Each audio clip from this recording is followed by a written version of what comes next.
രണ്ട് കാര്യങ്ങളാണ് പറയാനുള്ളത്. അതായത് ജനങ്ങൾക്ക് സന്തോഷം നൽകുന്ന രണ്ട് കാര്യങ്ങൾ.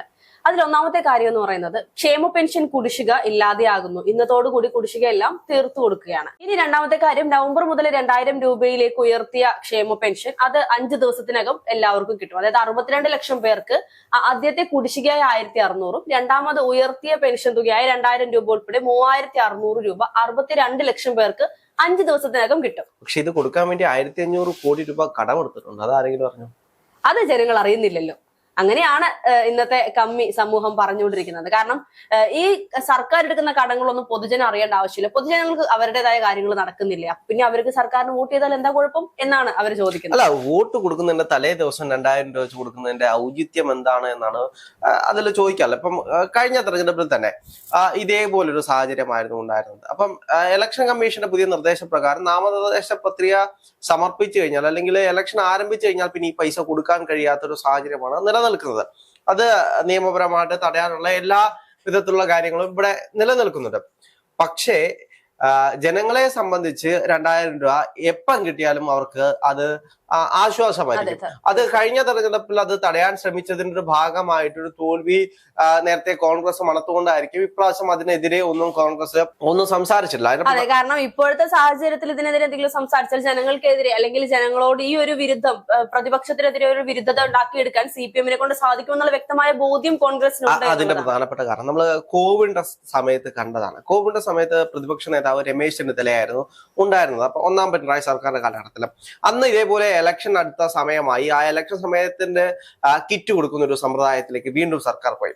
അതായത് ജനങ്ങൾക്കെല്ലാം വാരി വലിച്ച് കിറ്റ് കൊടുക്കുന്ന ഒരു സാഹചര്യത്തിലേക്ക് പോയ സമയത്ത് പ്രതിപക്ഷ നേതാവ് പറഞ്ഞു, ഇനി ഇലക്ഷൻ അടുത്തു, ഇലക്ഷൻ ഡിക്ലെയർ ചെയ്തു, ഇനി അങ്ങനെയുള്ള കാര്യങ്ങളൊന്നും സർക്കാരിന്റെ ഭാഗത്ത് നിന്നും ജനങ്ങൾക്ക് കൊടുക്കാൻ കഴിയില്ല, അല്ലെങ്കിൽ അങ്ങനെ പാടില്ല, അത് നിയമവിരുദ്ധമായിട്ട് തെറ്റാണ്.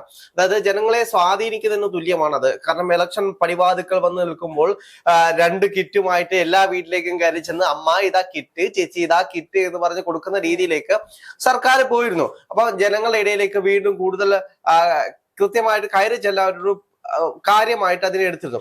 അന്ന് പ്രതിപക്ഷം ഇതിനെ കൃത്യമായിട്ട് എതിർത്തു. അതിനെ ഭരണപക്ഷം പിണറായി വിജയൻ പറഞ്ഞതെന്ന് വെച്ച് കഴിഞ്ഞാല് സാധാരണക്കാരന്റെ കഞ്ഞിയിൽ മണ്ണ് വാരിയിടുന്ന സമീപനത്തിലൂടെയാണ് ഇവിടുത്തെ പ്രതിപക്ഷം പൊക്കോണ്ടിരിക്കുന്നത്. പ്രതിപക്ഷം കാരണം ഇവിടുത്തെ സാധാരണപ്പെട്ട ജനങ്ങൾക്ക് ആഹാരം പോലും കിട്ടാത്ത അവസ്ഥയിലേക്ക് പോകും. നമുക്കറിയാം, കോവിഡ് വന്ന് പീക്ക് ലെവലിൽ നിൽക്കുന്ന ഒരു സമയമാണ്. സാധാരണക്കാരന്റെ വീട്ടില് കഞ്ഞി വെക്കാൻ അരിയില്ലാത്തൊരു സാഹചര്യത്തിൽ പോകുന്നൊരു സമയമായിരുന്നു അത്. അവർ അത്രത്തോളം പ്രതിസന്ധിയിൽ നിൽക്കുന്ന സമയത്ത് ഇനി തങ്ങൾക്ക് ആകെ കിട്ടുന്നത് ഈ അരി മാത്രമാണ്. ഈ അരി വെച്ചാണ് പല വീട്ടിലും കഞ്ഞി മാത്രം കുടിച്ച് ജീവിച്ചു പോകുന്നത്. കാരണം അറിയാം, ജോലിക്ക് പോകാൻ കഴിയില്ല, ഉണ്ടായിരുന്ന സമ്പാദ്യം മൊത്തവും തീർന്നു, ഇനി ഒന്നും വാങ്ങിക്കാൻ കയ്യില് പണയം വെക്കാൻ പോലും ഒന്നുമില്ലാത്ത സാഹചര്യം, ഒരു ബാങ്കുകളും പണയം കൊടുക്കാത്തൊരു സാഹചര്യം. ആ സാഹചര്യത്തിൽ, അതായത് നാളെ നമ്മൾ ജീവിച്ചിരിക്കുമോ മരിക്കുമോ എന്നുള്ള ഭയത്തിൽ കഴിയുന്ന ജനങ്ങളുടെ ഇടയിലേക്ക് ഇത് കൊടുക്കരുത്, ഈ അരി കൊടുക്കരുത്. കാരണം വീട്ടിൽ അരിയെല്ലാം തീർന്നിരിക്കുന്ന സാഹചര്യം ആയിരിക്കും ഉള്ളത്. അപ്പം ജനങ്ങൾ ഭയപ്പെട്ടു. അതുകൊണ്ട് തന്നെ അന്ന് കൃത്യമായിട്ട് തിരിച്ചടി അതിന് പ്രതിപക്ഷത്തിന് അന്ന് കിട്ടി.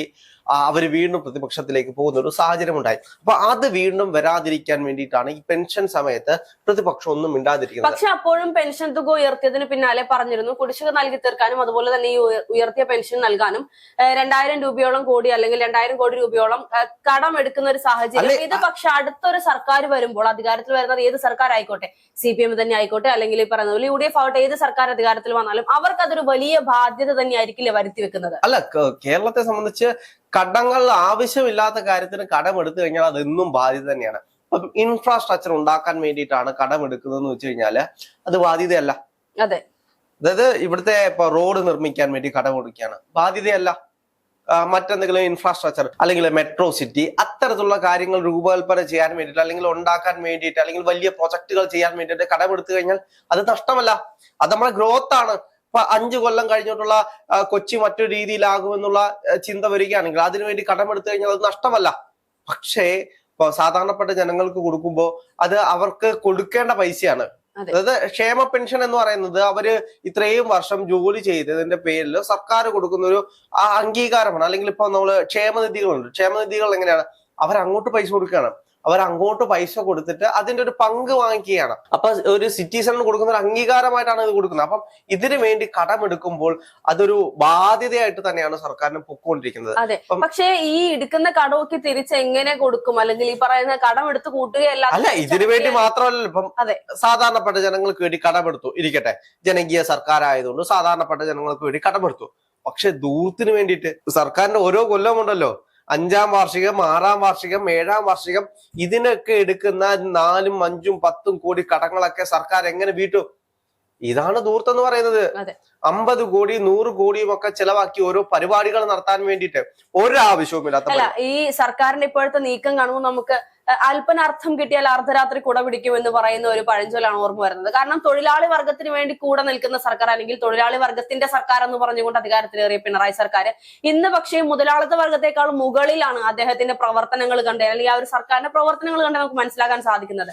ഈ ഒരു 2000 രൂപ ഇന്നിപ്പോൾ 3600 രൂപ കൊടുത്ത് കുടിശ്ശികയും അതുപോലെ ആദ്യ ഗഡു ഉയർത്തിയ പെൻഷനും നൽകുന്നു എന്ന് പറയുമ്പോൾ ഇനി ഓരോ മാസം കഴിയുമ്പോഴും എത്രയൊക്കെ കുടിശ്ശിക വന്ന് കൂടിക്കിടക്കുമെന്നുള്ളത് നോക്കി കാണേണ്ടത് തന്നെയാണ്. തെരഞ്ഞെടുപ്പ് കഴിഞ്ഞു കഴിഞ്ഞാൽ 1600 രൂപയായിരുന്ന സാഹചര്യത്തിൽ, അല്ലെങ്കിൽ 1000 രൂപയായിരുന്ന സാഹചര്യത്തിൽ പോലും സർക്കാരുകൾക്ക് പെൻഷൻ കൊടുക്കാൻ വേണ്ടിയിട്ട് അത്രത്തോളം ബാധ്യത അനുഭവിച്ചാണ് മുന്നോട്ട് പോയിക്കൊണ്ടിരിക്കുന്നത്. ഈ സാഹചര്യത്തിലാണെങ്കിൽ പോലും ഇവര് ഇപ്പൊ എങ്ങനെയാണ് പെൻഷൻ കൊടുക്കുന്നത്? നേരത്തെ ഉണ്ടായിരുന്ന 3ഉം 4ഉം 5ഉം പെൻഷനുകളെല്ലാം കൂടെ ഏകീകരിച്ച് 1600 രൂപ ഒറ്റ പെൻഷനാക്കിയിട്ടാണ് കൊടുക്കുന്നത്. അതേസമയം അന്ന് അവർക്ക് കിട്ടിക്കൊണ്ടിരുന്ന എത്രയാണ്? ഇതിനു മുകളിലായിരുന്നു അവർക്ക് കിട്ടിക്കൊണ്ടിരുന്ന പൈസ എന്ന് പറയുന്നത്. ഇന്ന് 1600 രൂപ എന്ന് പറയുന്നത് ചെറിയൊരു തുകയാണ്. നമുക്കറിയാം, ഇൻഫ്ലേഷൻ റേറ്റ് ഒക്കെ വരുന്നതനുസരിച്ച് പൈസയുടെ മൂല്യം കുറഞ്ഞുകൊണ്ടിരിക്കുകയാണ്. അന്ന് 600 രൂപയായിരുന്നു കിട്ടിയിരുന്നെങ്കിൽ അന്ന് 600 രൂപയ്ക്ക് ഒരു വീട്ടിലേക്കുള്ള മുഴുവൻ സാധനങ്ങളും വാങ്ങിക്കാമായിരുന്നു. പക്ഷെ ഇന്ന് 1600 രൂപ കിട്ടിയാലും ഒരു വീട്ടിലേക്ക് വേണ്ടുന്ന മുഴുവൻ സാധനങ്ങളും വാങ്ങിക്കാൻ കഴിയില്ല. അപ്പൊ സാധനങ്ങളുടെ വിലക്കയറ്റം, അതിനനുസരിച്ച് പൈസ കൂട്ടേണ്ടത് സാമൂഹികപരമായിട്ടുള്ള ഉത്തരവാദിത്തമാണ്. അല്ല, ഈ CPM സൈബർ ഹാൻഡിലുകൾ അല്ലെങ്കിൽ CPM വക്താക്കൾ പറയുന്ന ഒരു കാര്യമുണ്ട്. ഇത്രത്തോളം പെൻഷൻ ഉയർത്തിയത് പിണറായി സർക്കാരല്ലാതെ പിന്നെ വേറെ ആരാണ്? ഇവർക്ക് ഇത്രയും പെൻഷൻ ലഭിക്കുന്നില്ലേ? പക്ഷെ അവര് ചിന്തിക്കാതെ പോകുന്നു, ഇതിനു മുൻപ് പെൻഷൻ ആർക്കെങ്കിലും കൊടുക്കുന്ന ഔദാര്യമാണോ? അങ്ങനെയാണ് CPM-കാരുടെ നീക്കങ്ങൾ, അല്ലെങ്കിൽ അവരുടെ പ്രസ്താവന. അങ്ങനെയാണെങ്കിൽ കഴിഞ്ഞ കാലങ്ങളിലെല്ലാം ഇതിലും കൂടുതൽ പെൻഷൻ കൊടുത്തിട്ടുണ്ട്. ഉമ്മൻചാണ്ടി സർക്കാരിന്റെ കാലത്ത് എടുത്തു നോക്കി കഴിഞ്ഞാൽ ഇവര് പറയും 18 മാസം കുടിശ്ശികയുണ്ടത്. എങ്ങും 18 മാസം കുടിശ്ശികയില്ലായിരുന്നു. ഇവര് തന്നെ നിയമസഭയിൽ പറഞ്ഞു 18 മാസത്തെ കുടിശ്ശികയില്ലായിരുന്നു എന്നുള്ളത്. അപ്പം അത് ക്ഷേമനിധിയുമായി ബന്ധപ്പെട്ട് ഏതോ ഒരു വർക്കിംഗ് യൂണിറ്റിന് മാത്രമാണ് 18 മാസത്തെ കുടിശ്ശിക ഉണ്ടായിരുന്നത്. പക്ഷെ സാധാരണ പെൻഷൻ എല്ലാം കൃത്യമായിട്ട് കൊടുത്തിട്ടുണ്ട്. ഇപ്പോഴാണെങ്കിൽ പോലും പെൻഷൻ 1 മാസമായിട്ട് കൊടുത്തില്ല, അല്ലെങ്കിൽ 2 മാസമായിട്ട് സർക്കാർ കൊടുത്തില്ല. ഇതെല്ലാം കൂടെ കൂട്ടിച്ചേർത്തിട്ടല്ലേ ഇപ്പം കൊടുക്കാൻ പോകുന്നത്. അപ്പം ഈ 2000 രൂപയും കൂടെ ചേർത്തിട്ട്, അതായത് ഇനി ഇലക്ഷൻ അല്ലേ, ഇലക്ഷന് വോട്ട് ചോദിക്കാൻ ചെല്ലുന്നതിന് മുമ്പിട്ട് അമ്മ ഞങ്ങൾ 3000 രൂപ തരുന്നുണ്ട്, 2000 രൂപ ഞങ്ങളുടെ സർക്കാർ തരുന്ന പൈസയാണ് അമ്മ, അതുകൊണ്ട് മാത്രം ഞങ്ങൾ വോട്ട് ചെയ്യണം എന്ന് പറഞ്ഞുകൊണ്ട് വീട്ടുകളിലേക്ക് കയറി ചെല്ലാൻ വേണ്ടിയിട്ടാണ് ഇതുമായി ബന്ധപ്പെട്ട് ഇവർ പോകുന്നത്. പക്ഷെ ഈ ഒരു സർക്കാർ മനസ്സിലാക്കേണ്ട ഒരു പ്രധാന കാരണം, കഴിഞ്ഞ തവണ കിറ്റ് നൽകിക്കൊണ്ട് വോട്ട് പിടിച്ചു, ഓക്കെ, സമ്മതിക്കുന്നു. പക്ഷേ ആ ഒരു കാരണം കൊണ്ട് തന്നെ അതേ സ്ട്രാറ്റജി ഉപയോഗിച്ച് വീണ്ടും ഇത്തവണ ക്ഷേമ പെൻഷനുകൾ കുടിശ്ശിക തീർത്ത് നൽകിക്കൊണ്ട് വോട്ട് പിടിക്കാമെന്നുള്ള ഒരു പദ്ധതിയാണെങ്കിൽ അത് എത്രത്തോളം പോസിബിൾ ആയിരിക്കും എന്നുള്ളത് വലിയൊരു ചോദ്യം തന്നെയാണ്. അത് തീർച്ചയായും ജനങ്ങളെ സംബന്ധിച്ച് കഴിഞ്ഞ കാലങ്ങളിൽ തന്നെ കിറ്റ് കൊടുത്ത് അധികാരത്തിലേറിയ സർക്കാർ എന്ന് പറയുന്ന പേര് ദോഷമുണ്ട്, അല്ലെങ്കിൽ ജനങ്ങൾക്ക് പിന്നീട് മനസ്സിലായി അത് തെറ്റായിരുന്നു. പക്ഷെ ഇന്നത്തെ കാലത്തെ ജനങ്ങൾ കൃത്യമായിട്ട് അവർക്ക് ബോധമുണ്ട്. ഇനി എന്താണ്, ഇനിയിപ്പോ ജനങ്ങളുടെ ഇഷ്ടമാണ്, അവരാണ് തീരുമാനിക്കുന്നത്. ഞങ്ങൾക്ക് പിണറായി സർക്കാർ തന്നെ മതി എന്നുണ്ടെങ്കിൽ അവർ പിണറായി സർക്കാരിനെ തിരഞ്ഞെടുക്കും.